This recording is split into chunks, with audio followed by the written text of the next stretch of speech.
கிறிஸ்தே பண்டிகைக்கு நீங்களும் நானும் வந்திருக்கிறோம். அல்லேலூயா. சத்தத்தை உயர்த்தி அல்லேலூயா. இன்னும் கொஞ்சம் அல்லேலூயா. இன்றைக்கு செய்தியினுடைய தலைப்பு விடுதலை வாழ்வு. எல்லாம் சொல்லுங்க. ஒரு நல்ல விடுதலையின் வாழ்வை ஆண்டவர் நமக்கு தருவாராக.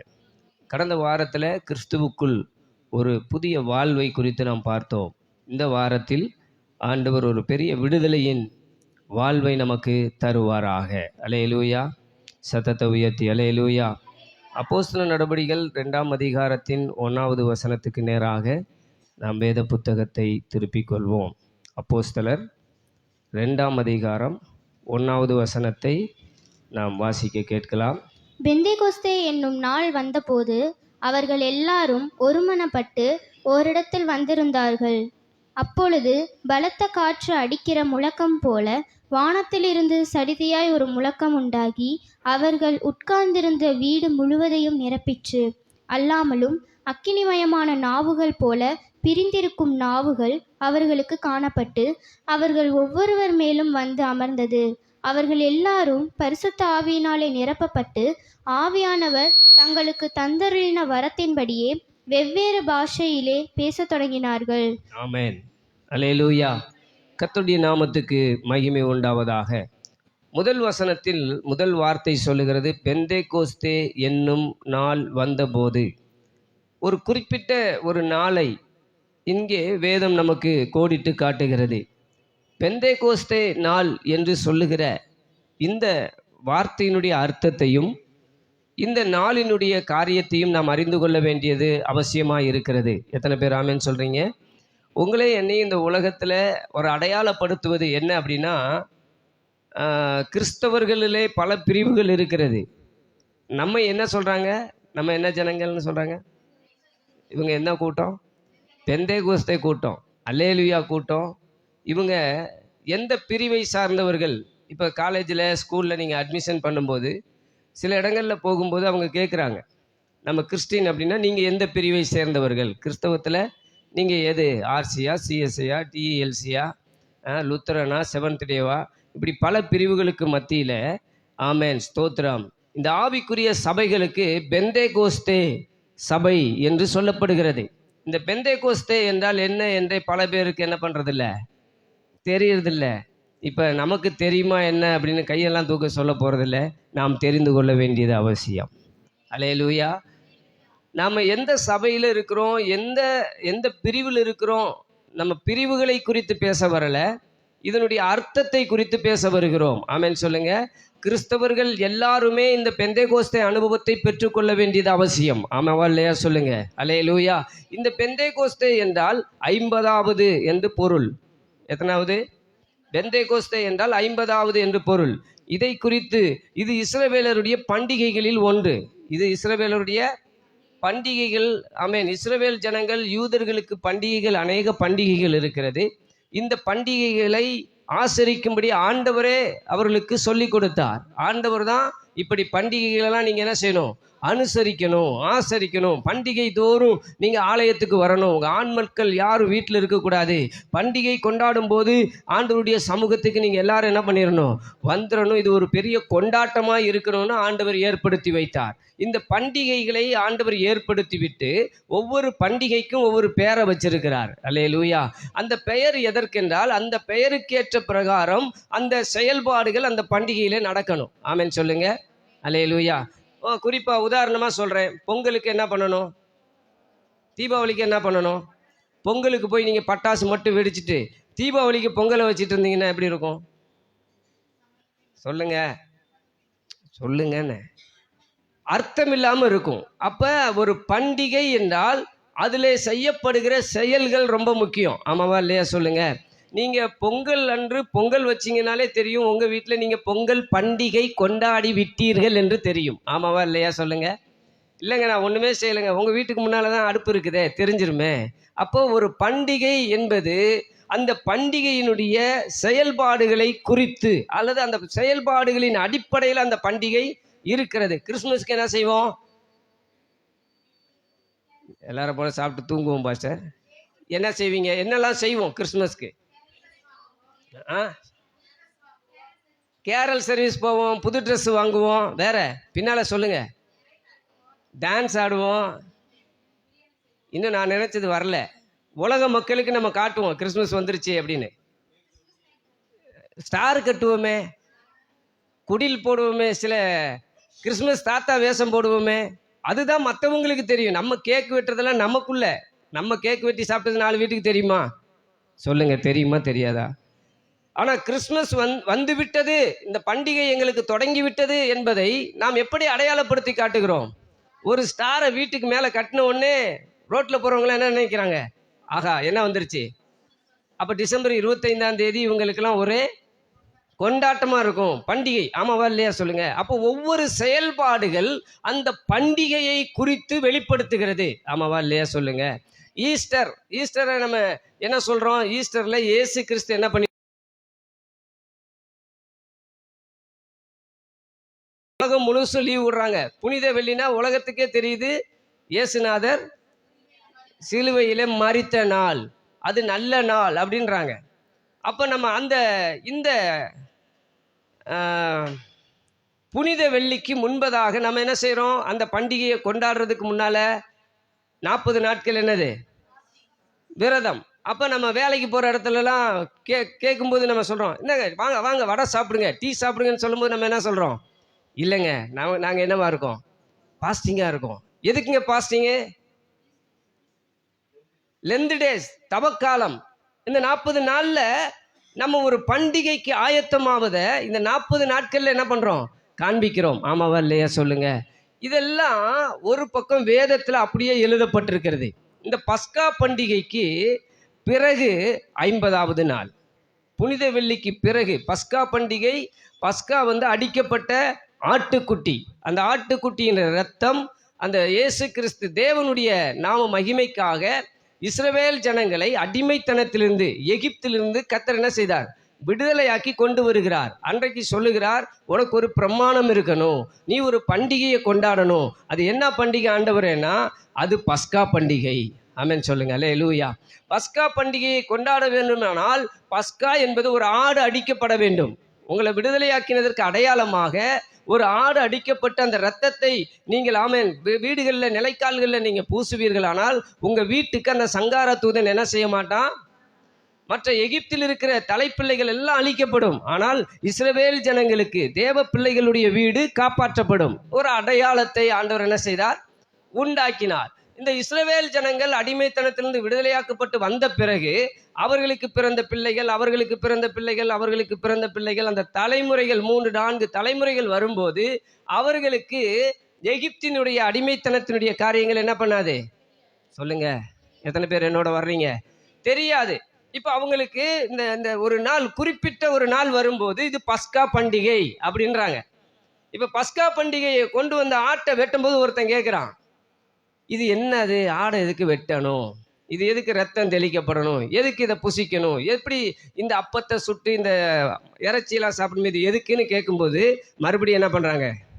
இந்த பண்டிகை எதை குறிக்கிறது? அந்த எகிப்திலிருந்து, அடிமைத்தனத்திலிருந்து விடுதலை ஆக்கினதை இந்த பண்டிகை என்ன பண்ணுது? ஞாபகப்படுத்துகிறது. எத்தனை பேருக்கு புரியுது? அப்போ பஸ்கா பண்டிகைக்கு ஒரு அர்த்தம் இருக்கிறது, இன்றைக்கு கிறிஸ்துமஸ்க்கு ஒரு அர்த்தம் இருக்கிறது. இப்படி பல காரியங்கள் இருக்கும்போது இந்த பெந்தேகோஸ்தே பண்டிகைக்கு ஒரு அர்த்தம் இருக்குதுல்ல. இதை பண்டிகை என்று கொண்டாடும் போது இங்கே வேதம் அழகாக சொல்லுகிறது, இந்த பெந்தேகோஸ்தே என்னும் நாள் வந்த போது. எல்லாம் சொல்லுங்க. இது வாரங்களின் பண்டிகை. இது என்னது? யூதர்களின் பண்டிகை, வாரங்களின் பண்டிகை. 7 வாரங்கள் இதை அனுசரிக்கணும். பஸ்காவுக்கு பிறகு, இயேசு சிலுவையில் மரித்த பிறகு இது எத்தனாவது நாள் அப்படின்னா 7 வாரங்களுக்கு பிறகு வருகிற ஒரு நல்ல நாள். ஆமென் சொல்லுங்க. 7 7 7 × 7 எவ்வளவு? 7 பிளஸ் சொல்லலை, 49. 7 வாரங்கள் பஸ்காவுக்கு பிறகு 7 வாரங்கள் இதை அனுசரிக்க வேண்டும்.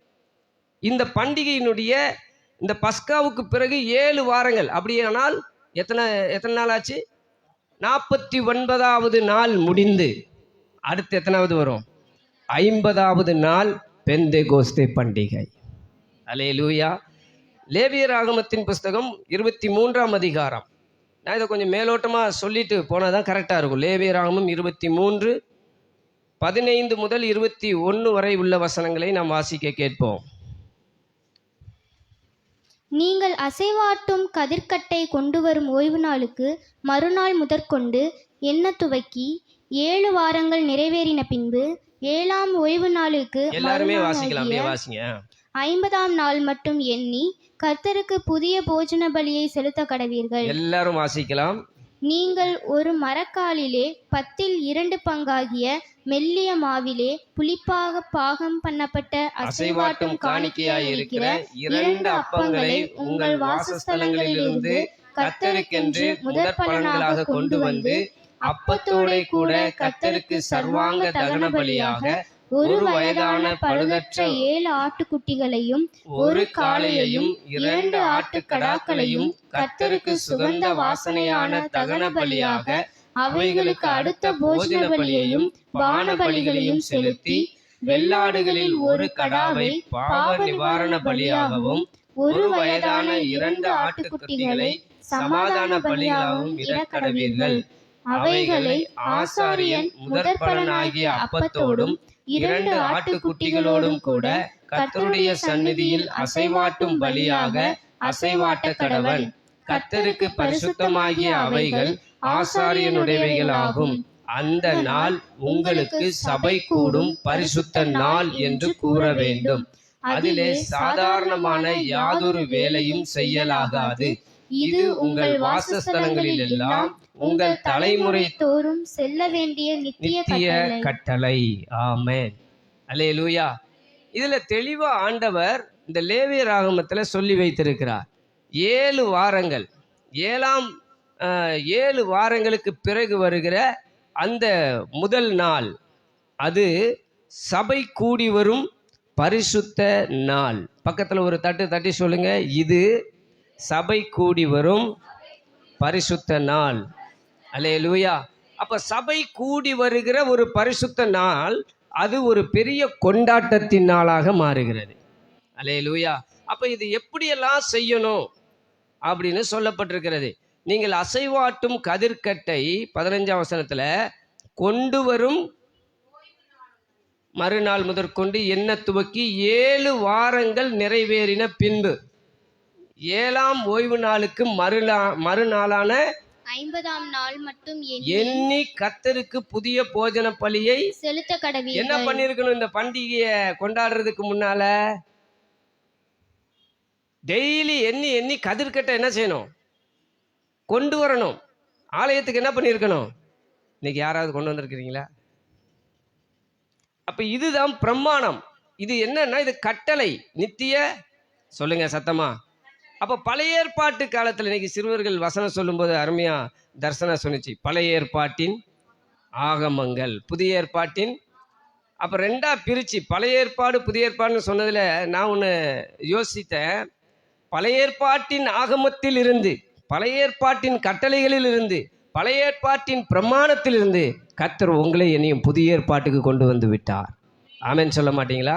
ஒருவேளை பழைய ஏற்பாட்டின் பிரமாணம் இன்றைக்கு இருந்திருக்குமானால், இன்றைக்கு பெந்தைகோஸ்தே பண்டிகை இப்போ கொண்டாடணும்னா இப்போ என்ன பண்ணியிருக்கணும்? கதிர்கட்டு கொண்டு வந்திருக்கணும், அப்பம் சுடுற மாவு கொண்டு வந்திருக்கணும், ஒரு காளையை கொண்டு வந்திருக்கணும், ஆளாளுக்கு என்ன பண்ணியிருக்கணும்? இப்போ ஆட்டுக்குட்டியெல்லாம் பிடிச்சிட்டு வந்தாதான் இன்னைக்கு பண்டிகை. நேற்று ஒரு நியூஸில் பார்த்தேன், மதுரை பக்கத்தில் கெடா விருந்து போட்டு ஒரு வனாந்தரமாக இருக்குது. அது ஆண்கள் மட்டுமே கொண்டாடுற கெடா விருந்தான். நல்லா எல்லாத்தையும் போட்டு விட்டு விளாசிட்டு இருக்கிறாங்க. ஸ்தோத்திரம். அப்போ நினச்சி பார்த்தேன், பழைய ஏற்பாட்டு காலத்தில் அந்த பிரமாணம் இன்றைக்கு இருந்திருக்குமானால் அந்த கெடா விருந்து நம்ம தான் பண்ணியிருக்கணும். அல்லேலூயா. ஆமாவா இல்லையா சொல்லுங்க. இன்னைக்கு ஒருவேளை அந்த பண்டிகை இருந்தால் நல்லா இருக்கும்னு நீங்கள் நினைப்பீங்க. ஏன்னா இப்போ இன்னைக்கு என்ன செஞ்சுருக்கலாம்? இப்போ பாஸ்டர் சீக்கிரமாக பேசி முடிச்சிங்கன்னா நம்ம என்ன சாப்பிட்ருக்கலாம்? எல்லாருமே கெடா வெட்டி விருந்து போட்டிருக்கலாம். இந்த பண்டிகையை குறித்து வேதம் சொல்லுகிறத பாருங்க. இது ஒரு அறுப்பின் பண்டிகை. இது என்னது? சபை கூடுகிற நாள், பஸ்கா பண்டிகை. இது பஸ்கா பண்டிகைக்கு பின்பதாக வருகிற 50வது நாளின் ஒரு சிறப்பான ஒரு பண்டிகை. இந்த பண்டிகைக்கு அடுத்து ஒரு பேர் அறுவடை பண்டிகை. எல்லாம் சொல்லுங்க, சத்தமா சொல்லுங்க. இது ஆவியானவருடைய ஆரம்ப பண்டிகையாக இருக்கிறது. இதைத்தான் இது பழைய ஏற்பாட்டில் நிறைய வசனங்கள் இருக்கு. நம்ம நேரம் கருதி அப்போஸ்தலர் 2ஆம் அதிகாரத்துக்கு வரலாம். இது ஒரு அறுவடையின் பண்டிகை. ஏன்னா நீங்க அறுத்த கதிர்கள் எல்லாம் என்ன பண்ணணும் ஆலயத்துக்கு. இப்ப நம்ம அதை தான் பார்த்தோம். நம்ம அதை தான் லேவியராகமத்தில் பார்த்தோம். அறுத்த அரிகளை அந்த கட்டுகளை எல்லாம் கட்டா எடுத்து கொண்டு வந்து ஆலயத்தில் என்ன பண்ணணும், வைக்கணும். அது ஒரு பெரிய அறுவடையின் பண்டிகை. அப்ப எண்ணி 49 நாட்கள் முடிந்து 50வது நாட்கள்ல எல்லாரும் என்ன பண்றாங்கன்னா ஒரு பெரிய அறுவடை பண்ணி ஆலயத்துக்கு கொண்டு வர வேண்டும். அப்ப அங்க ஆலயத்துல ஒரு பெரிய பண்டிகை நடக்கிறது. ஆலயத்துல பெரிய அப்ப அந்த தேசம் அந்த பட்டணம் யூதர்கள் வசிக்கிற அந்த இடம் முழுவதும் எப்படி இருக்குன்னா ஒரே பெரிய தேர் திருவிழா மாதிரி ஒரு பெரிய பண்டிகையின் நாளா இருக்குது. அப்படிப்பட்ட ஒரு பண்டிகையின் நாட்கள் அந்த பழைய ஏற்பாட்டு நாட்களில் இருந்து அப்போஸ்தலர் நடபடிகள் வருகிற வரைக்கும் அதை யூதர்கள் செய்து கொண்டே வந்திருக்கிறார்கள். இப்ப புரியுதா உங்களுக்கு? இயேசு கிறிஸ்து சிலுவையில் அறையப்பட்டு 50வது நாள் வரும்போது இங்கே என்ன பண்ணப்படுகிறது, பண்டிகை கொண்டாடப்படுகிறது. அங்கே எல்லாரும் எங்க வந்திருந்தாங்கன்னா அந்த எருசலேமிலே ஒரு இடத்துல அவர்கள் என்ன செய்திருக்கிறார்கள், எல்லாரும் பண்டிகை கொண்டாடுவதற்காக வந்திருக்கிறார்கள். அதுல நீங்க பாத்தீங்கன்னா யாரெல்லாம் வந்திருக்கிறாங்க, எங்க இருந்தெல்லாம் வந்தாங்க? 8வது வசனம் 9வது வசனம் வாசிக்கலாம். 9 எல்லாரும் வாசிங்களேன். பார்த்தரும் மேதரும் ஏலாமீத்தரும் மெசொப்பொத்தாமியா யூதேயா கப்பத்தோக்கியா பொந்து ஆசியா பிரிகியா பம்பிலியா எகிப்து என்னும் தேசத்தார்களும் சிரேனே பட்டணத்தை சுற்றி இருக்கிற லீபியாவின் திசைகளிலே குடியிருக்கிறவர்களும் இங்கே சஞ்சரிக்கிற ரோமாபுரியரும் யூதரும் யூத மார்க்கத்தை மைந்தவர்களும் கிரேத்தரும் அரபியரும் ஆகிய நாம் எத்தனை ஏரியாவிலிருந்து ஒரு இடத்துல கூடி வந்திருக்கிறாங்க பாத்தீங்களா? கவனிக்கிறீங்களா? அப்ப பழைய ஏற்பாட்டில் தேவன் சொன்னபடியே இந்த பண்டிகையை ஆசரித்து வருகிற ஒரு பெரிய கூட்டம் ஏகப்பட்ட ஏரியாவிலிருந்து வந்திருக்கிறாங்க. எல்லாரும் பல பல பாஷைகளை பேசினாலும் எல்லாரும் சொல்லுங்க, எல்லாரும் பண்டிகை ஒன்று. விளங்குதா உங்களுக்கு? நிறைய மொழிகளை பேசுற ஜனங்கள் எல்லாரும் சேர்ந்து வந்து ஆசரிக்கிற ஒரு பண்டிகை பெந்தேகோஸ்தே பண்டிகை. இது ஒரு அறுப்பின் பண்டிகை. எல்லாம் சொல்லுங்க, சத்தமா சொல்லணும். அல்லேலூயா.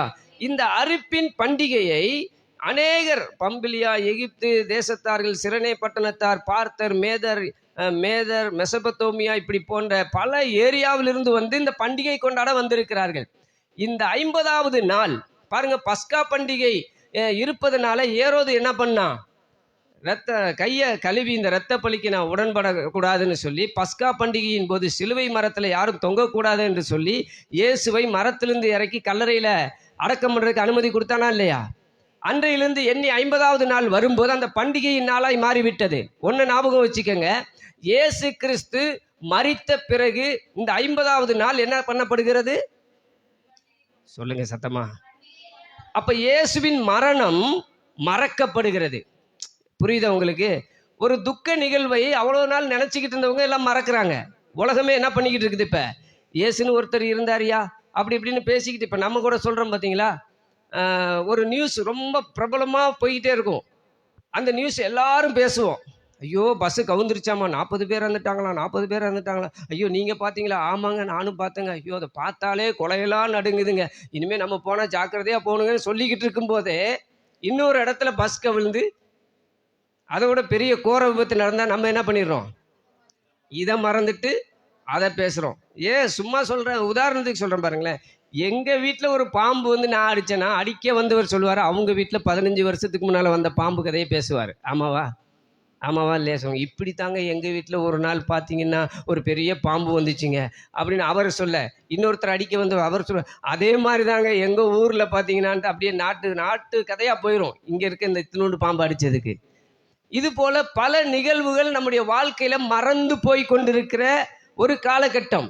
இப்போ இயேசு கிறிஸ்துவுடைய மரணத்தை இப்போ மறக்கிறாங்க, ஒரு பண்டிகைக்கு என்ன பண்ணுறாங்க, ரெடி ஆகுறாங்க. புரியுதா உங்களுக்கு? 49 நாட்கள் முடிந்து 50வது நாள் இந்த பண்டிகை கொண்டாடப்படுகிற ஒரு நாள் வந்தபோது அன்றைக்கு பண்டிகைக்கு வந்திருக்கிறார்கள். ஆனா ஒரு கூட்டம், சீசர் கூட்டம், இயேசுவோடு கூட தனித்து ஒரு மேலறை வீட்டில் அமர்ந்திருக்கிறது.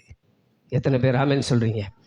ஊர் உலகமே பண்டிகை கொண்டாட வந்திருக்கிறாங்க. தீபாவளிக்கு ட்ரெஸ் எடுத்து வெடி வாங்கிட்டு அந்த மாதிரி ஒரு கொண்டாட வந்திருக்கிறார்கள். ஆனால் இந்த 50வது நாளுக்காக ஆண்டவர் சொன்னார், 1ஆம் அதிகாரம் அப்போஸ்தலர் 1:8 சொன்னார், நீங்கள் எருசலேமிலே என்ன செய்யணும்?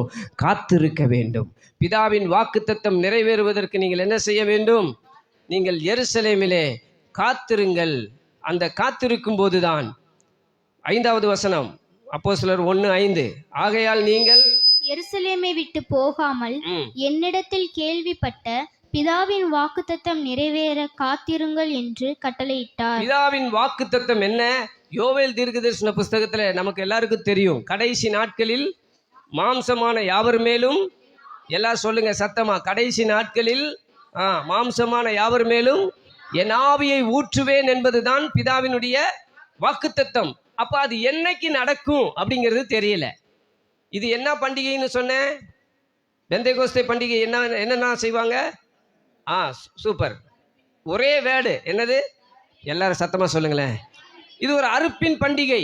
அப்ப அறுப்பின் பண்டிகையில பெரிய அறுவடையை கொண்டு வந்து ஆண்டவர் எங்களுக்கு பெரிய அறுவடையை கட்டளையிட்டார், எங்களுக்கு ஒரு பெரிய நன்மைகளை செய்தார் என்று சொல்லி இதை அறுவடையை சந்தோஷமாய் கொண்டாடுகிற ஒரு நல்ல நாள்.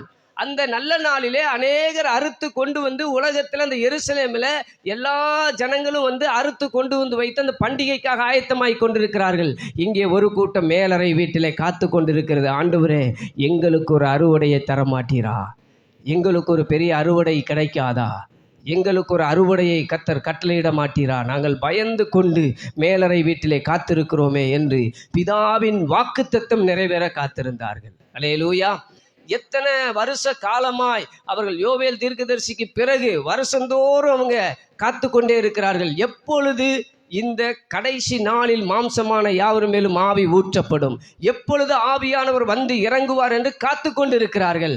ஆனால் சற்றும் எதிர்பாராமல் இந்த 2ஆம் அதிகாரத்துக்கு வரும் பொழுது பெந்தேகோஸ்தே என்னும் நாள் வந்த போது, 1வது வசனத்தை எல்லாரும் சேர்ந்து வாசிக்கலாம். அவர்கள் எல்லாரும் ஒருமனப்பட்டு ஓரிடத்தில் வந்திருந்தார்கள். எல்லாரும் பண்டிகை கொண்டாட வந்திருந்தார்கள். ஒரு சிலர் எருசலேமிலே கர்த்தருடைய வார்த்தையின்படி காத்திருக்கிறார்கள். அவர்கள் இன்னும் பண்டிகை கொண்டாடவில்லை. மற்ற எல்லாரும் என்ன பண்ணிக்கிட்டு இருக்காங்க? அப்போ ஒரு கூட்டம், கவனிங்க, சபை இப்போ இந்த கட்டடத்துக்கு உள்ளே நாம் காத்திருப்பதை போல ஒரு கூட்டம் என்ன செய்து கொண்டிருக்கிறது? காத்து கொண்டிருக்கிறது. ஒரு கூட்டம் வெளியில என்ன பண்ணிட்டு இருக்கிறாங்க? பண்டிகைக்குண்டான ஆயத்தம், துணி எடுக்கிறது, அதை பண்றது, இதை பண்றது, எல்லாத்தையும் பண்ணிட்டு அப்படியே அவங்க ஒரு பக்கம் காத்திருக்கிறாங்க. அவர்கள் ஆலயத்திலே காத்திருக்கிறார்கள், இவர்கள் மேலறை வீட்டிலே காத்திருக்கிறார்கள். அவர்கள் பண்டிகை கொண்டாடுவதற்குண்டான அத்தனை ஆயத்தங்களையும் செய்து கொண்டு காத்திருக்கிறார்கள். இங்கே பண்டிகைக்குண்டான அர்த்தம் என்ன என்று காத்திருக்கிறார்கள். எத்தனை பேருக்கு புரியுது? பெந்தேகோஸ்தே மக்களாகிய நீங்களும் நானும் ஒரு பெரிய அறுவடைக்காக காத்திருக்கிறோம். இங்கே ஒரு பெரிய அறுவடை நடந்திருக்கிறது. என்ன அது? 2வது வசனத்தில் நம்ம வாசிக்கிறோம். அப்பொழுது பலத்த காற்றடிக்கிற முழக்கம் போல வானத்திலிருந்து சடுதியாய் ஒரு முழக்கம் உண்டாகி அவர்கள் உட்கார்ந்திருந்த வீடு முழுவதையும் நிரப்பிற்று. இந்த ஆவியானவருடைய பயங்கரமான ஒரு செயல்பாடு. குறிப்பா சொல்ல போனா கிறிஸ்மஸ் அப்படின்னா நமக்கு தெரியும், இயேசு பிறந்த நாள். அப்ப இயேசு மனிதனாக இந்த உலகத்துக்கு வந்த நாள் அப்படிங்கிறத ஒரு அடையாளப்படுத்துகிறோம். அதே போல பெந்தேகோஸ்தே நாள் என்றால் ஆவியானவர் பிரத்யட்சமாய் வந்த நாள். எல்லாம் சொல்லுங்க, சத்தமா சொல்லுங்க. ஏன்னா நமக்கு நம்ம அர்த்தம் தெரியாமலே பெந்தேகோஸ்தே மக்கள்னு என்ன பண்ண முடியாது, சொல்ல முடியாது. அறுவடையின் மக்கள் நம்ம யாரு? சத்தமா சொல்லுங்க. உலகத்திலிருந்து தேவன் நம்மை அறுத்து அவருடைய களஞ்சியத்தில் என்ன பண்ணியிருக்கிறாரு? சேர்த்திருக்கிறார்.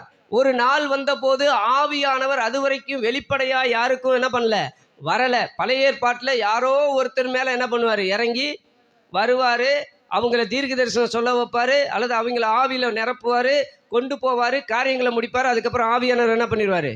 சொல்லுங்க சத்தமா. ஒரு நபரிடத்தில் அல்லது தனிப்பட்ட ஒரு கூட்டத்தில் வந்து ஆவியானவர் என்ன பண்ண மாட்டாரு? இறங்க மாட்டாரு. ஒரு தனிநபரிடத்துல வருவார், காரியங்களை சொல்வார், ஆவியானவர் என்ன பண்ணிடுவாரு? போயிடுவார். அப்போ கடவுளுக்கும் நமக்கும் ஒரு சரியான தொடர்பு இல்லை. பழைய ஏற்பாட்டு மக்களுக்கு சரியான தொடர்பு ஆண்டவரோடு கூட இல்லை. ஆனால் இன்றைக்கு இங்கு இருக்கிற சிறு பிள்ளை முதற்கொண்டு ஆவியானவரே, அன்பின் ஆவியானவரே,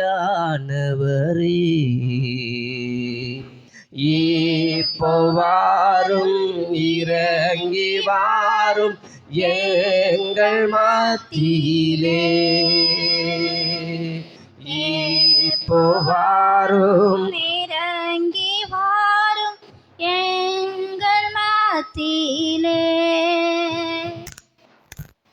என்று ஒரு சின்ன பிள்ளை ஆவியானவரே வாரும் அப்படின்னு சொல்லிட்டா கூட ஆவியானவர் என்ன பண்ணிடுவார்? ஏன்னா ஒரு நாள் இந்த உலகம் பார்க்கும்படியாய் ஆவியானவர் பிரத்யட்சமாய் இறங்கின அந்த அறுவடையின் நாள் தான் இந்த பெந்தேகோஸ்தே நாள். ஹல்லேலூயா! சத்தத்தை உயர்த்தி ஹல்லேலூயா! அது வரைக்கும் இந்த பெந்தேகோஸ்தே என்னும் நாள் வருகிறதற்கு முன்பு வரையிலும் தனிப்பட்ட நபர்களிடத்துல தான் ஆவியானவர் வந்தார். யாரோ ஒரு இடத்துல வருவார். இயேசு கிறிஸ்துவின் மேல புறாவை போல ஆவியானவர் என்ன பண்ணினார்? அதை எல்லாரும் பார்த்தாங்க. ஒரு நபரிடத்தில் ஆவியானவர் வந்ததை பார்த்தார்கள். அல்லேலூயா! ஆனா இந்த பெந்தேகோஸ்தே நாள், அந்த நாளிலே 3வது வசனத்தை வாசிக்கும் போது, அல்லாமலும் அக்னிமயமான நாவுகள் போல பிரிந்திருக்கும் நாவுகள் அவர்களுக்கு காணப்பட்டு, எல்லாம் சொல்லுங்க, அவர்களுக்கு காணப்பட்டு, நல்லா சொல்லுங்க, அவர்களுக்கு காணப்பட்டு, ரைட். அவர்கள் ஒவ்வொருவர் மேலும் வந்து அமர்ந்து, எல்லாரும் சொல்லணும், அவர்கள் ஒவ்வொருவர் மேலும் வந்து அந்த காரியம் இன்று நடப்பதாக.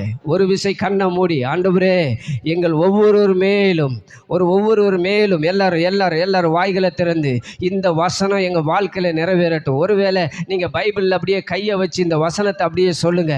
ஆண்டவரே என் மேலே வந்து இறங்கட்டும், ஆண்டவரே என் மேலே வந்து தங்கட்டும், ஆண்டவரே இந்த அக்னிமயமான வல்லமை, இந்த அக்னிமயமான நாவுகள் போல பிரிந்திருக்கிற இந்த நாவுகள் ஒவ்வொருவருக்கும் காணப்படும்படியாய் ஆண்டவரே இந்த வசனம் எங்க வாழ்க்கையில இன்றைக்கு நிறைவேறட்டும். எத்தனை பேர் ஜெபிக்க முடியும்? ஒரு விசை கூட ஒரு 2 நிமிஷம் நல்ல ஆவில நிரம்பி ஜெபிக்கலாமே. இந்த அறுவடை இன்றைக்கு உண்டாவதாக. இந்த பெந்தேகோஸ்தே பண்டிகை நாளிலே இந்த வசனம் எங்கள் வாழ்க்கையில நிறைவேறட்டும் ஆண்டவரே. எத்தனையோ முறை வாசித்த இந்த வசனம் எங்கள் மேல இறங்கி வரட்டும், எங்க மேல இறங்கி வரட்டும்.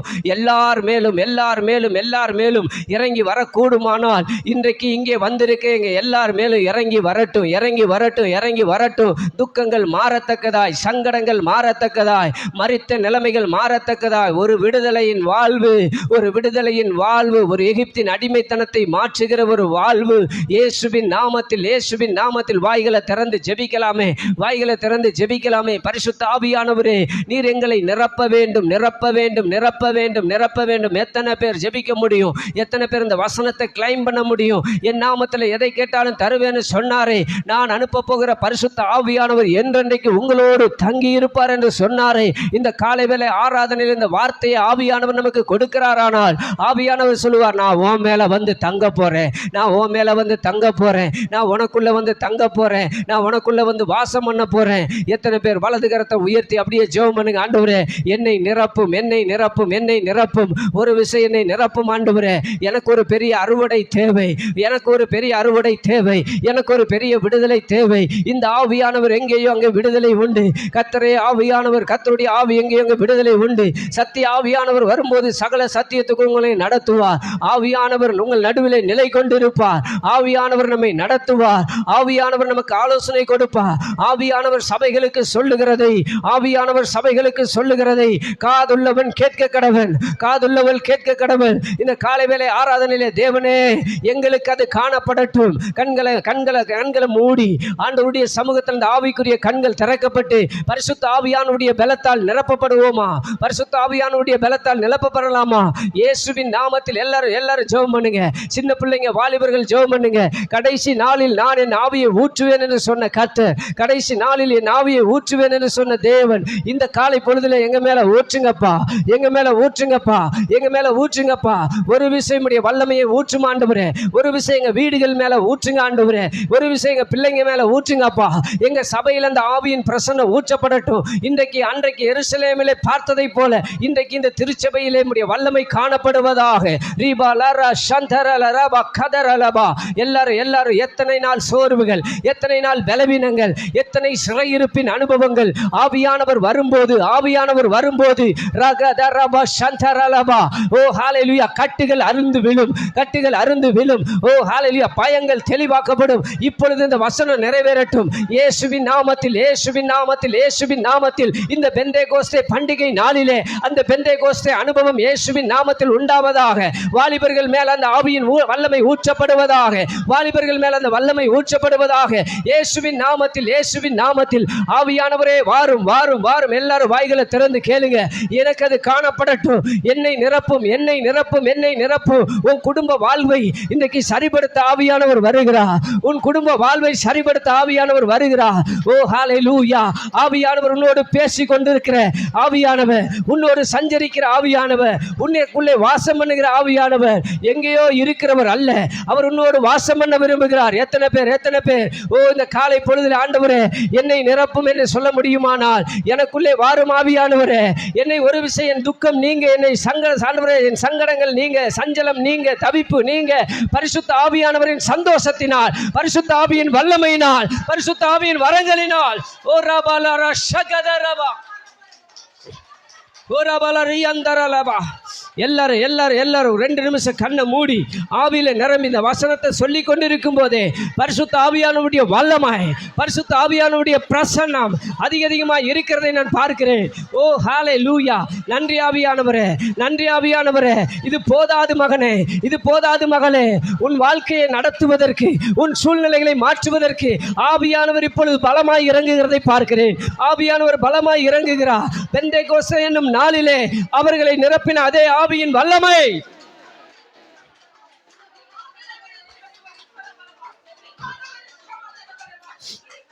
உன் நினைவுகள் அல்ல, உன் வழிகள் அல்ல. உன்னை நானே நடத்துவேன். விட்டு கொடுக்கிறவங்க, ஏற்றுக்கொள்ளுகிறவங்களை ஆவியானவர் நடத்த போகிறார். ஆவியானவர் கரம் பிடிக்க போகிறார். ஆவியானவர் தக்க ஆலோசனைகளை கொடுக்க போகிறார். இதுவரைக்கும் இருந்த ஆவிக்குரிய வாழ்க்கை அல்ல. ஆவியானவர் சீர்படுத்தி, ஸ்திரப்படுத்தி, பலப்படுத்தி, தைரியப்படுத்தி, எந்த காரியத்துக்கு பயந்து கொண்டு இந்த சீஷர்கள் மேலறை வீட்டிலே தங்கி இருந்தார்களோ அதே காரியத்தை ஆவியின் அபிஷேகத்தோட வெளியில வந்து தைரியமாய் பலத்தோட அவர்கள் செய்யும்படி ஆண்டவர் உதவி செய்தார். ஒரு நிமிஷம் கண்ணை மூடி ஆண்டவருடைய சமூகத்தில் என்னையும் அப்படிப்பட்ட வல்லமையினால் என்னை நிரப்பும் ஆண்டவரே. இந்த வேத வாக்கியம் சொல்லுகிறபடி என் மேலும் பரிசுத்த ஆவியானவருடைய பிரசன்னம் வருவதாக. இந்த உலகத்தில் எத்தனையோ சின்ன பிள்ளைங்களையெல்லாம் ஆவியில நிரப்புகிற ஆண்டவர் இன்னைக்கு என்னையும் நிரப்புங்கப்பா. எத்தனையோ பேருடைய வாழ்வை மாற்றின ஆவியானவர் எங்கள் வாழ்வை மாற்றுங்க ஆண்டவரே. எங்கள் வாழ்க்கை மாறணும் ஆண்டவரே. இந்த அறுவடையின் நாள், இந்த பெந்தேகோஸ்தே பண்டிகையின் நாளில் எனக்கு ஒரு புதிய மாற்றத்தை நீர் தருவீராக, இயேசுவின் நாமத்தில் ஆமென். அல்லேலூயா, அல்லேலூயா. இது மனித வரலாற்றில் ஒரு பெரிய மாற்றத்தை உண்டு பண்ணின ஒரு நாள். அல்லேலூயா. யாத்ராகமம் 19ஆம் அதிகாரம் 16, 17, 18, 19. யாத்ராகமம் 19ஆம் அதிகாரம் 16 முதல் 19 வரை. 3ஆம் நாள் விடியற் காலத்தில் இடி முழக்கங்களும் மின்னல்களும் மலையின் மேல் கார் மேகமும் மகா பலத்த எக்கால சத்தமும் உண்டாயிற்று. பாளையத்தில் இருந்த ஜனங்கள் எல்லாரும் நடுங்கினார்கள். அப்பொழுது ஜனங்கள் தேவனுக்கு எதிர்கொண்டு போக மோசே அவர்களை பாளையத்திலிருந்து புறப்பட பண்ணினான். அவர்கள் மலையின் அடிவாரத்தில் நின்றார்கள். கர்த்தர் சீனாய் மலையின் மேல் அக்கினியில் இறங்கினபடியால் அது முழுவதும் புகைக்காடாயிருந்தது. அந்த புகை சூளையின் புகையைப் போல எழும்பிற்று. மலை முழுவதும் மிகவும் அதிர்ந்தது. எக்கால சத்தம் வர வர மிகவும் பலமாய் தொனித்தது. மோசே பேசினான், தேவன் அவனுக்கு வாக்கினால் மறுமொழி கொடுத்தார். மோசே பேசினான், தேவன் அவனுக்கு வாக்கினால் மறுமொழி கொடுத்தார். அல்லேலூயா. தேவன் ஒரு நபரை சந்திக்கும் போது, இங்க நம்ம அப்போஸ்தலர் நடபடிகளில் பார்த்தோமே, ஆவியானவர் எந்த வடிவத்தில் வந்ததாக சொல்லப்படுகிறது? ஆவியானவர் எல்லார் மேலும் எப்படி வந்து அமர்ந்தார்? சொல்லுங்க. எல்லாருக்கும் என்னதான் தெரிஞ்சிச்சு? அக்கினி தெரிஞ்சிச்சு. அப்படியே பிளந்திருக்கிற நாவு மாதிரி எல்லார் மேலேயும் எல்லார் தலையிலையும் அப்படியே ஒரு நெருப்பு எரிஞ்சுக்கிட்ட மாதிரி தெரிஞ்சது. அப்போ அவங்களுக்கு ஒன்று புரிஞ்சிருச்சு, ஆவியானவர் வந்து விட்டார். ஆவியானவர் வந்து எல்லார் மேலேயும் தங்கிட்டார். அப்போ இந்த அக்கினிமயமா ஏன் இந்த நெருப்பு மாதிரி வந்து இறங்கினார்? ஆவியானவருக்கு பல ரூபம் இருக்குது, அப்படித்தானே? தண்ணீருக்கு அடையாளமாக இருக்குது.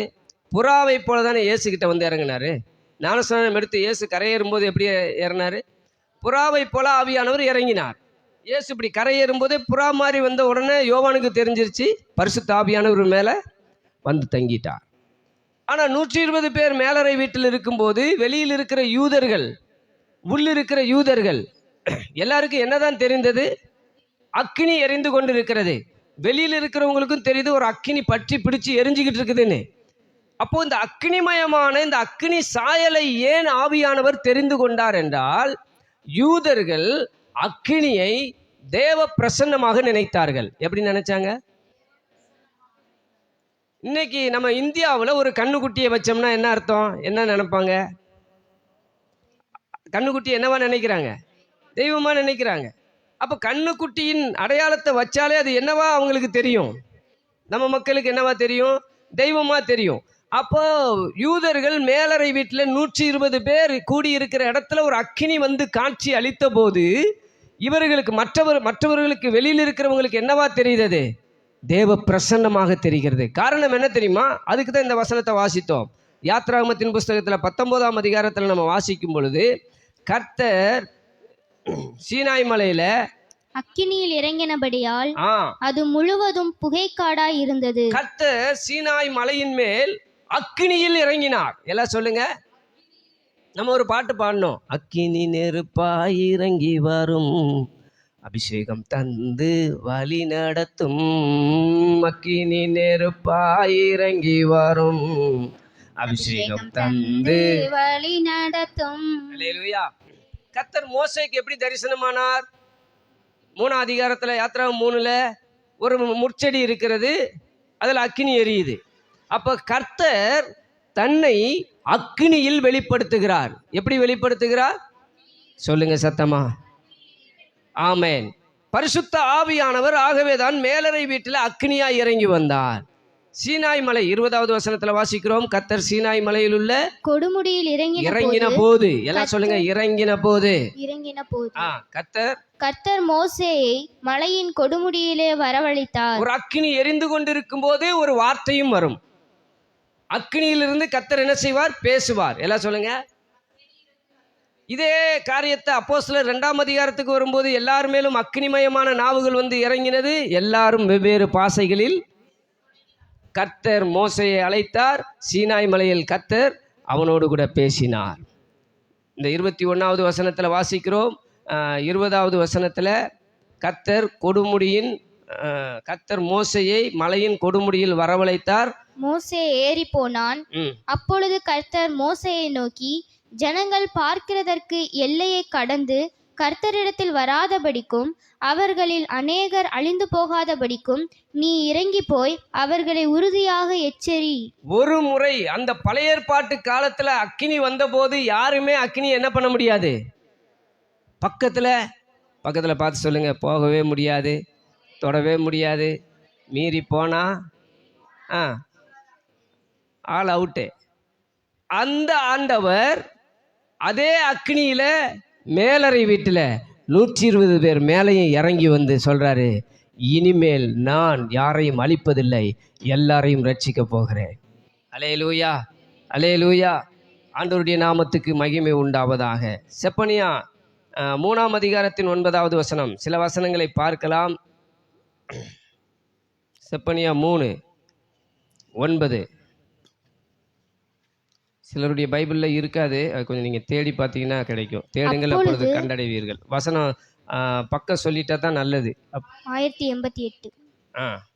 அப்பொழுது ஜனங்கள் எல்லாரும் கர்த்தருடைய நாமத்தை தொழுது கொண்டு ஒருமனப்பட்டு அவருக்கு ஆராதனை செய்யும்படிக்கு நான் அவர்கள் பாஷையை சுத்தமான பாஷையாக மாற பண்ணுவேன். அப்ப செப்பனியா தீர்க்க தரிசன புஸ்தகத்துல இந்த பெந்தேகோஸ்தை நாளிலே செய்ய போகிற காரியங்களை குறித்து முன்னாக தேவன் என்ன செய்திருக்கிறார்?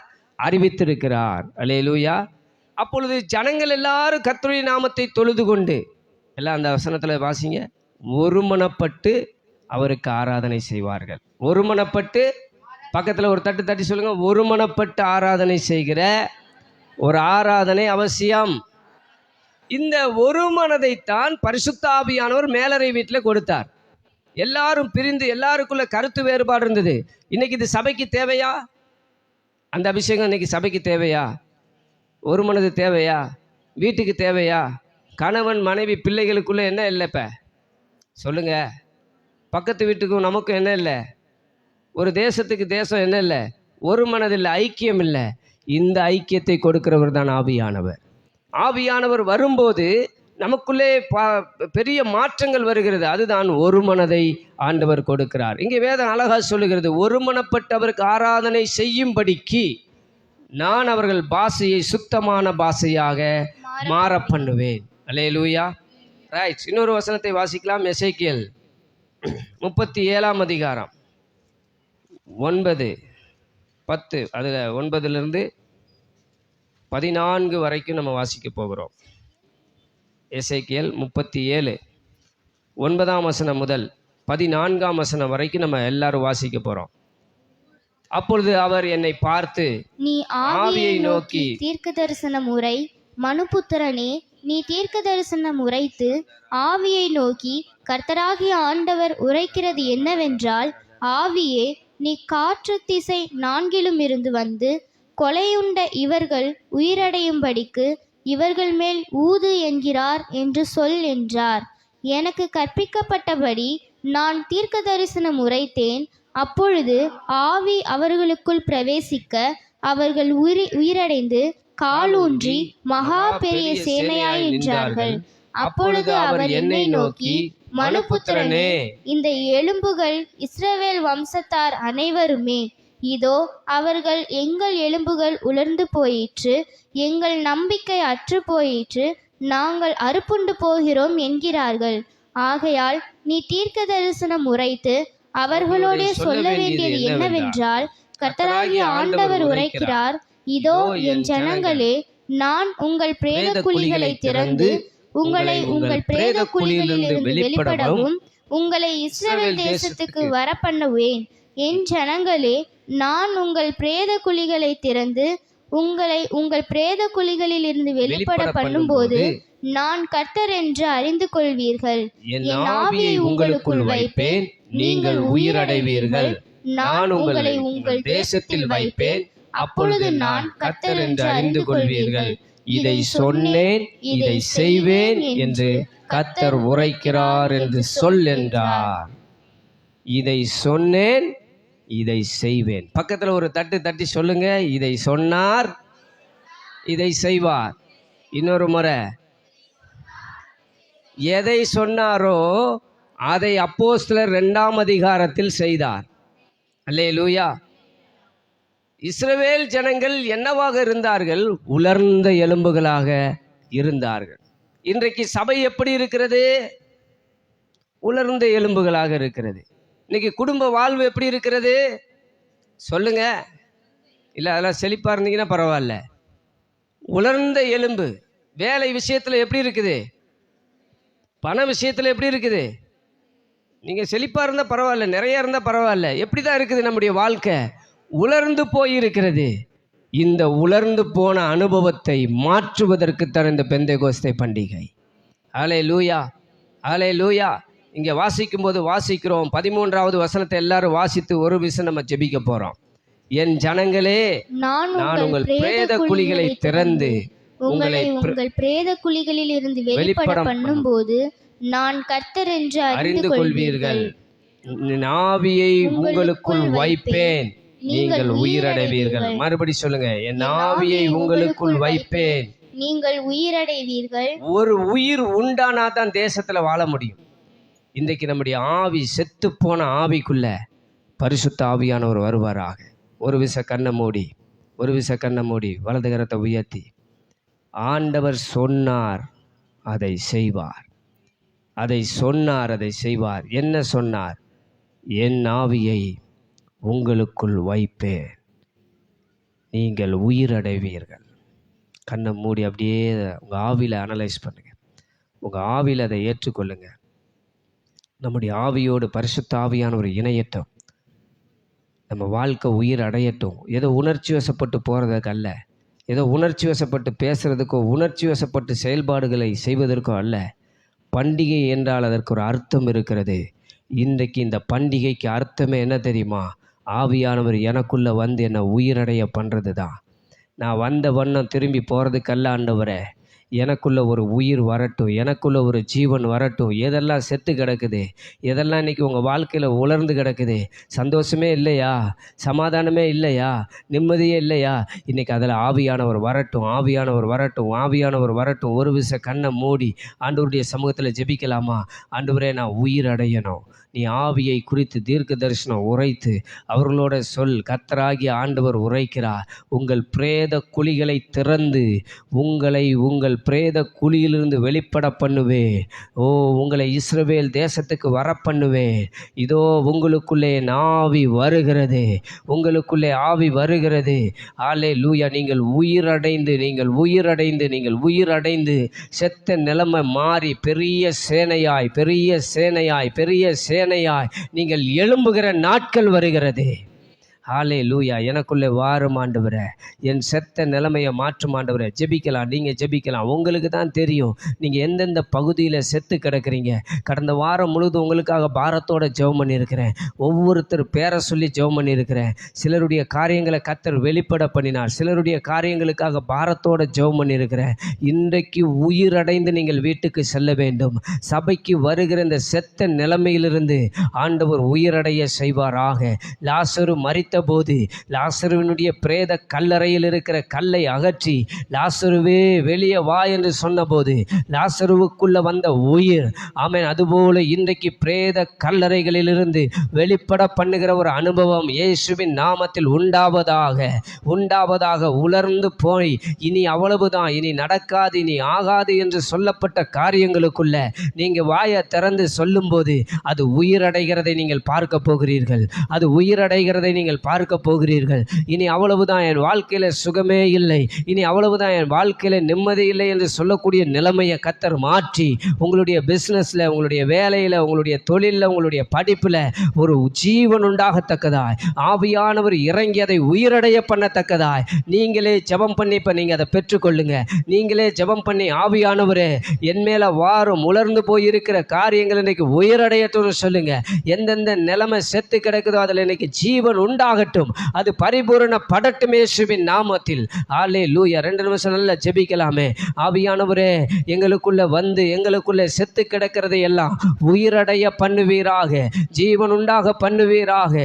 ஒரு புதிய வாழ்வு தொடங்கட்டும், ஒரு புதிய விடுதலை உண்டாகட்டும், ஒரு புதிய ஜீவன் பிரவேசிக்கட்டும். வெறும் எலும்பு, உலர்ந்து போயிருக்கிற எலும்பு, அதில் சதை இல்லை, தோல் இல்லை, நரம்பு இல்லை, ஊன் உறுப்புகள் இல்லை, ஆனாலும் அதிலே ஒரு பெரிய சேனையை கர்த்தரால் உருவாக்க முடியுமானால் அதே ஆவியானவர் இன்றைக்கு ஒன்றுமில்லாமல் இருந்து உன் வாழ்க்கையில உருவாக்க அவர் போதுமானவராய் இருக்கிறார். இந்த காலை பொழுதில் அதை உருவாக்க போதுமானவராய் இருக்கிறார். இல்லாதவைகளை இருக்கிறவை போல அழைக்கிற தேவன் உன் உலர்ந்து போயிருக்கிற வாழ்வை உயிரடைய பண்ணுகிறார். நன்றி ஆண்டவரே, நன்றி ஆண்டவரே, நன்றி ஆண்டவரே. இந்த சபையில் அந்த உயிர் மீட்சி உண்டாகட்டும். இந்த சபையில் அந்த உயிர் தெழுந்த வல்லமை இறங்கட்டும். இந்த உயிரடைகிற அந்த அனுபவங்கள் இந்த சபைக்குள்ள வரட்டும் ஆண்டவரே. எலிசாவின் ஆண்டவரே, எலிசாவின் மேல ஒரு செத்த பணத்தை போட்ட போது 1 வருடம் கழித்து அந்த எலிசாவின் எலும்புகளுக்குள் இருந்த அந்த ஜீவன் எங்களுக்குள்ளும் வருவதாக இயேசுவின் நாமத்தில். பிரேத குழியிலிருந்து வெளிப்பட பண்ணுகிற அனுபவம், உயிரடைகிற அனுபவம் இனி எங்கள் கண்களால் பார்க்க உதவி செய்வீராக. தீர்க்க தரிசனமான அந்த வார்த்தைகளை நாங்கள் விசுவாசிக்கிறோம் ஆண்டவரே. எங்கள் ஜீவன் எங்கள் குடும்பத்துக்குள்ளே பிரவேசிக்கிறதற்காய் ஸ்தோத்திரம் கர்த்தாவே.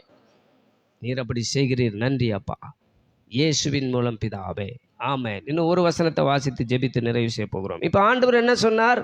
உங்களை பிரேத குழியிலிருந்து சொல்லுங்க சத்தமா சொல்லுங்க. செத்த சடலமாய் இருக்கிற உலர்ந்து போயிருக்கிறவர்களை பிரேத கல்லறையிலிருந்து ஆவியானவர் என்ன செய்ய போறாரு? எபேசியருக்கு எழுதின நிருபம் 2ஆம் அதிகாரம் 1வது வசனம்.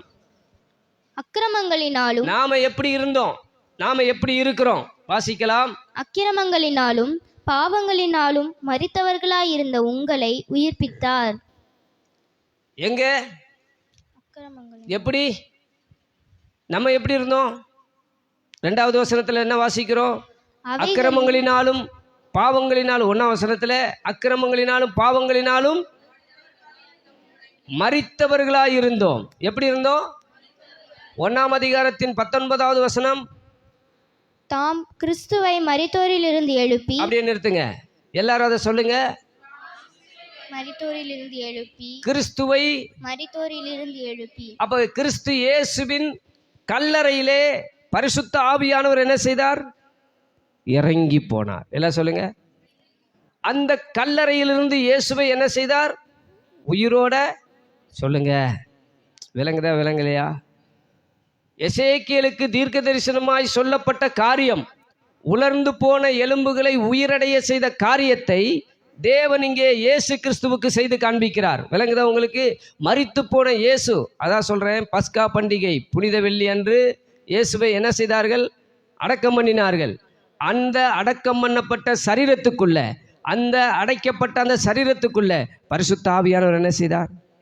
இறங்கி போய் கிறிஸ்துவை மரித்தோரிலிருந்து எழுப்பி. அது சொல்லுங்க, ஒரு 3 முறை சொல்லுங்க எல்லாரும்.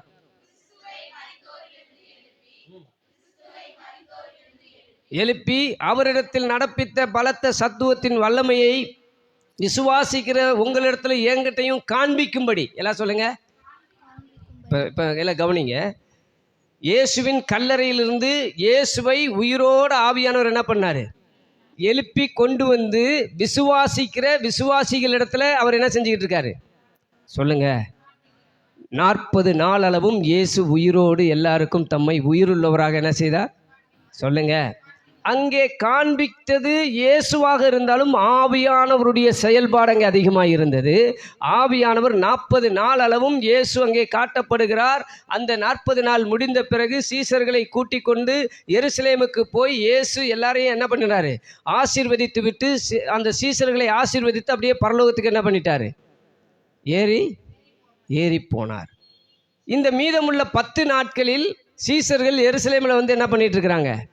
சொல்லுங்க, காத்திருக்கிறார்கள்.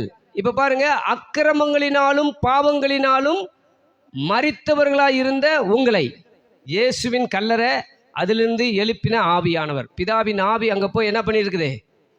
இயேசுவை எழுப்பி கொண்டு வந்து விசுவாசிகள்கிட்டலாம் காட்டினதை போல இப்ப நான் என்ன செஞ்சிருக்கேன்? நானும் அக்கிரமத்தினாலும் பாவத்தினாலும் என்ன பண்ணியிருக்கிறேன்? மரித்து போயிருக்கிறேன். எல்லாம் சொல்லுங்க, எப்படி இருக்கிறோம்? செத்து போய் இருந்தோம். பிரேத கல்லறையிலிருந்து கர்த்தர் என்ன சொன்னாரு? வெளிப்பட பண்ணுவேன், உங்களுக்குள்ளே ஆவியை வைப்பேன், நீங்கள் என்ன ஆவீர்கள்? சத்தமா சொல்லுங்க. அதுதான் அப்போஸ்தலர் நடவடிக்கைகளில் நடந்தது 2ஆம் அதிகாரத்துல. இப்போ உங்களுக்கு எனக்கு என்ன நடந்துச்சு? இன்றைக்கு ஏன் இந்த வார்த்தையை நான் சொல்ல வேண்டும்? இயேசு மரித்து கல்லறையிலே கிடந்த போது எப்படி ஆவியானவர் அவருக்குள் போய் அவரை எழுப்பினாரோ, அதே போல நான் மரித்து கிடந்த போது அதே பிதாவின் ஆவியானவர் இயேசுவுக்கு செய்த அதே செயலை எனக்கும் நேராக ஆவியை அனுப்பி என்னையும் உயிரோடு எழுப்பினார். அல்லேலூயா. ஆகவேதான் நீங்களும் நான் இந்த பெந்தேகோஸ்தே நாளில் உட்கார்ந்து இருக்கிறோம், பெந்தேகோஸ்தே சபையில அமர்ந்து இருக்கிறோம். எனக்குள் ஆவியானவர் பலமாயிருக்கிறார். எல்லாம் சொல்லுங்க. அவைகளில் 2வது வசனம் சொல்லுகிறது, அவைகளில் முற்காலத்திலே இவ்வுலக வழக்கத்திற்கேற்றபடியாகவும் கீழ்ப்படியாமையின் பிள்ளைகளிடத்தில் இப்பொழுது கிரியை செய்கிற ஆகாயத்து அதிகார பிரபுவாகிய ஆவிக்கேற்றபடியாகவும் நடந்து கொண்டீர்கள். அவர்களுக்குள்ளே நாம் எல்லாரும் முற்காலத்திலே நமது மாம்ச இச்சையின்படியே நடந்து நமது மாம்சமும் மனசும் விரும்பினவைகளை செய்து சுபாவத்தினாலே மற்றவர்களைப் போல கோபாக்கினையின் பிள்ளைகளாயிருந்தோம். எப்ப நான் மரித்து போயிருந்தேன்னா, இந்த ஆண்டவருக்குள்ள வர்றதுக்கு முன்னால நான் செத்து கிடந்த வாழ்க்கை வாழ்ந்தேன். இப்பொழுதோ பெந்தேகோஸ்தே நாளிலே இறங்கின பரிசுத்த ஆவியானவரின் வல்லமையின்படி என்னை அவர் உயிரோட எழுப்பி இருக்கிறார். எனக்குள்ளே ஆவியானவர் வந்திருக்கிறார். அல்லேலூயா, அல்லேலூயா. 5வது வசனம் சொல்லுகிறது, அக்கிரமங்களில் மரித்தவர்களாய் இருந்த நம்மை கிறிஸ்துவுடனே கூட உயிர்ப்பித்தார். என்ன சொல்லுங்க? 2 கல்லறைகள் அப்படியே கண்ணுக்கு முன்னால கொண்டு வாங்க. கிறிஸ்துவை எப்படி எழுப்பினாரோ அதே போல என்னை என்ன பண்ணியிருக்கிறார்? அப்போ நம்புகிற விசுவாசிக்கிற ஒவ்வொரு தேவ பிள்ளை, சபைக்குள்ளே வந்திருக்கிற ஒவ்வொரு பிள்ளையையும் ஆண்டவர் என்ன செய்கிறார் என்றால் உயிர்ப்பிக்கிறார். பக்கத்தில் ஒரு தட்டு தட்டி சொல்லுங்க, செத்த வாழ்க்கையை கர்த்தர் மாற்றுகிறார், உலர்ந்து போன வாழ்வை உயிரடைய செய்கிறார். அதுதான் இன்னைக்கு நடக்க போகிறது, அதுதான் இன்னைக்கு நடக்க போகிறது. அல்லேலூயா. நெருப்பு போல இறங்கி வந்த ஆவியானுடைய பிரசன்னத்தினால இன்னைக்கு உயிரடைய போகிறோம். யாவரும் எழுந்து நிற்கலாம். இன்னும் சில வசனங்கள் உண்டு. இதில் 4வது வசனம் சொல்லுகிறது, தேவனோ இரக்கத்தில் ஐஸ்வர்யம் உள்ளவராய் நம்மில் அன்பு கூர்ந்த தம்முடைய மிகுந்த அன்பினாலே என்னை உயிர்ப்பிக்கிறார், கிருபையினாலே ரட்சிக்கப்பட்டீர்கள். யாவரும் எழுந்து நிற்கலாமா ஆண்டவருடைய சமூகத்தில்? ஹல்லேலூயா, ஹல்லேலூயா. அவர்கள் உட்கார்ந்த இடம் முழுவதும் ஆமென் நிரப்பின ஆவியானவர். இன்றைக்கு நாம் நம்முடைய வீட்டை அவருக்கு திறந்து கொடுக்கும்போது, நாம் உட்கார்ந்திருக்கிற, நாம் பேசுகிற, நாம் இருக்கிற இடத்தை ஆவியானவர் நிரப்ப போதுமானவராய் இருக்கிறார். பரிசுத்த ஆவியினாலே நிரப்பப்படுகிற அனுபவம், வெவ்வேறு வரங்களையும் கிருபைகளையும் கர்த்தர் தந்து நம்மை நடத்த போகிறார். பிரமித்து ஆச்சரியப்படத்தக்கதாய், ஒருவரை ஒருவர் பார்த்து ஆமென் ஆச்சரியப்படத்தக்க விதமாய் ஆவியானவர் நமக்கு ஒரு பெரிய விடுதலையின் வாழ்வை தரப்போகிறார். ஹல்லேலூயா, ஹல்லேலூயா, ஹல்லேலூயா. கண்களை மூடி ஒரு விசை கூட ஹல்லேலூயா. என்னை நிரப்புமே, என்னை நிரப்புமே, என்னை நிரப்பியே அனுப்புமே, என் பாத்திரம் நிரம்பி வழிந்திட உம்மாவியை ஊற்றுமே, என்னை நிரப்புமே, ஓ என்னை நிரப்பியே ஆமென், ஆமென், ஆமென், என் பாத்திரம் நிரம்பி உம்மாவியை ஊற்றுமே, என்னை நிரப்புமே, என்னை நிரப்புமே, என்னை நிரப்பியே அனுப்புமே, என் பாத்திரம் எல்லாருமாக நிரம்பி வழிந்திட உம்மாவியை ஊற்றுமே. பெந்தெகோஸ்தே அனுபவம் தாருமே, பின்மாறி ஆவியை ஊற்றுமே. என் மேல பெந்தெகோஸ்தே அனுபவம் தாருமே, அன்னைக்கு ஊற்றப்பட்டதை போல என் மேல ஊற்றுங்க, ஊற்றுமே. மேலான வல்லமை, மேலான தரிசனம், மேலான வரங்களை தாருமே, மேலான வல்லமை, மேலான என்னை வெளிப்பட பண்ணும், என்னை உயிரடை பண்ணும் தாருமே, என்னை நிரப்புமே, என்னை நிரப்புமே, என்னை நிரப்பியே அனுப்புமே, என் பாத்திரம் நிரம்பி வழிந்திட உம்மாவியை ஊற்றுமே. என்னை நிரப்புமே, நிரப்புமே, என்னை நிரப்பியே அனுப்புமே, என் பாத்திரம் நிரம்பி வழிந்திட உம்மாவியை ஊற்றுமே. அக்கினி நாவுகள் தாருமே, எனக்கு அதிகார நாவுகள் தாருமே, அக்கினி நாவுகள் தாருமே, எனக்கு அதிகார நாவுகள் தாருமே. மேலான வல்லமை, மேலான வல்லமை, மேலான தரிசனம், மேலான வரங்களை தாருமே, ஆமென், ஆமென். மேலான வல்லமை, மேலான தரிசனம், மேலான வரங்களை தாருமே, என்னை நிரப்புமே, என்னை நிரப்புமே, என்னை நிரப்பியே அனுப்புமே, ஆமென், ஆமென், ஆமென். என் பாத்திரம் நிரம்பி வழிந்திட உம்மாவியை ஊற்றுமே, என்னை நிரப்புமே, என்னை நிரப்புமே, என்னை நிரப்பியே அனுப்புமே, என் பாத்திரம் நிரம்பி வழிந்திட ஆவியானவரே ஆளுகை செய்யுங்க, ஆளுகை செய்யுங்க. ஆவியானவரே என்னை நிரப்புமே, என்னை நிரப்புமே, என்னை நிரப்பி அனுப்புமே, என் பாத்திரம் நிரம்பி வழிந்திட உம்மாவியை ஊற்றுமே. ஆமென். எங்களை நிரப்பும் ஆண்டவரே. எங்கள் குடும்ப வாழ்வு, ஆவிக்குரிய வாழ்வு, சபையின் வாழ்வு நிரப்பப்படட்டும். இந்த அப்போஸ்தலர் நடபடிகளில் வாசிக்கும்போது 21வது வசனத்தில் வாசிக்கும்போது ஒரு பெரிய அறுவடை. அன்றைய தினம் பேதுரு எழுந்து பிரசங்கித்த போது 3000 பேர் ரட்சிக்கப்பட்டார்கள். இது ஒரு அறுவடையின் பண்டிகை என்று சொன்னபடி அன்றைக்கு ஆவியானவருடைய பெரிய அறுவடை நடந்தது.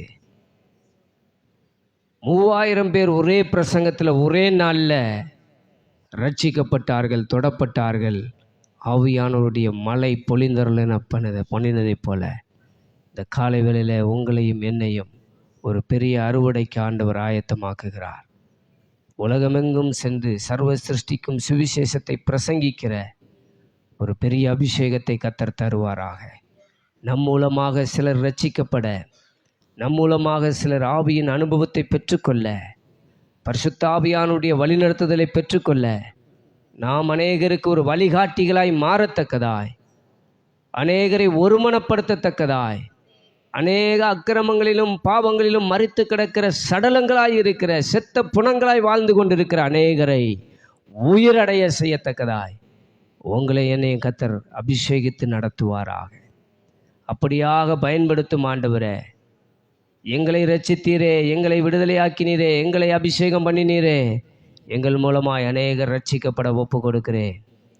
எங்களை பயன்படுத்தும்னு சொல்லக்கூடியவங்க யாராவது இருப்பீங்கன்னா, என்னை பயன்படுத்தும்னு யாராவது சொல்லுவீங்கன்னா, நீங்கள் கரங்களை உயர்த்துங்க, உங்களுக்காக ஜெபிக்க போகிறேன்.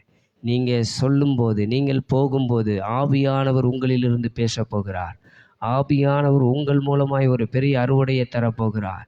நீங்கள் இந்த ஊழியத்தை செய்யத்தக்கதாய், அநேகரை ஆத்ம ஆதாயம் பண்ணத்தக்கதாய், நீங்கள் ஆண்டவரே என்னை அர்ப்பணிக்கிறேன், இந்த மேலறை வீட்டில் காத்திருந்த சீஷர்கள் செய்த பணியை நானும் செய்யும்படிக்கு எனக்கும் அந்த பெந்தேகோஸ்தே அனுபவத்தை தாரும் என்று சொல்வீர்களானால் உங்களுக்காக ஜெபிக்க போகிறேன். அன்பின் பரலோக பிதாவே, கரங்களை உயர்த்தி இருக்கிற ஒவ்வொரு தேவ பிள்ளைகளையும் நீர் பார்க்கிறீர். இவர்களுக்குள்ள அந்த அபிஷேகத்தை, இவர்களுக்குள்ள அந்த வல்லமையை, எங்களுக்குள்ள அந்த தரிசனத்தை ஆண்டவரே நீர் தருவீராக. இது ஒரு அறுவடையின் பண்டிகை, இது ஒரு அறுவடையின் அபிஷேகம், இது ஆண்டவரே இது ஒரு அறுவடையின் நாட்களாக இருக்கிறபடினால இந்த கடைசி நாட்களில் மாம்சமான யாவர் மேலே நாவியை ஊற்றுவேன் என்று சொன்னீரே. கரம் உயர்த்தி இருக்கிற எங்கள் மேலே தேவன் தம்முடைய வல்லமையை வைத்து எங்கள் மூலமாய் அநேகரை அறுவடை பண்ண, எங்கள் மூலமாய் அநேக கதிர்களை கொண்டு வந்து சபையிலே சேர்க்க, அநேக ஆத்துமாக்களை உயிரடைய பண்ண, அநேக பிரேத குழிகளை திறக்க ஆண்டவரே எங்களை பயன்படுத்தும்படி ஜெபிக்கிறோம். உங்கள் சமூகத்தில் எங்களை அர்ப்பணிக்கிறோம், உங்களுடைய சமூகத்தில் எங்களை ஒப்பு கொடுக்கிறோம். நாங்கள் நடந்தாலும் படுத்தாலும் பேசினாலும் எழுந்தாலும் தூங்கினாலும் எங்களை இந்த அபிஷேகம் நடத்துவதாக. எங்களை பரிசுத்த ஆவியானவர் நிரப்புவீராக. நிழல் பட்டு மரித்தோர்கள் பேதுருவின் மூலமாய் எழுப்பினதைப் போல எங்கள் மூலமாய் அநேகர் எழும்பத்தக்கதாய் எங்களை அபிஷேகம் பண்ணுவீராக. இந்த சபை நிரம்பத்தக்கதாய் இந்த சபையில் ஒரு மனதின் ஆவியை ஊற்றுவீராக. கரம் உயர்த்தியிருக்கிற எங்களை கர்த்தர் அபிஷேகம் பண்ணி நடத்தும் ஆண்டவரே. ஒவ்வொருவரை சிறியோர் பெரியோர் வாலிபர்கள் ஆண்டவரே முதியவர்கள் ஒவ்வொருவரையும் ஆசீர்வதியும். இந்த நாளில் வந்த ஒவ்வொருவர் மேலும் தேவன் தம்முடைய ஆவியை அளவில்லாமல் ஊற்றுவீராக. உம்முடைய கரமே கூட இருக்கட்டும். இயேசுவின் மூலம் பிதாவே. என் ஆத்துமாவே கர்த்தரை ஸ்தோத்தரி, என் முழுமையுடைய பரிசுத்த நாமத்தை ஸ்தோத்தரி. என் ஆத்துமாவே கர்த்தரை ஸ்தோத்தரி. ஆமென், ஆமென். நம்முடைய கர்த்தராகிய இயேசு கிறிஸ்துவின்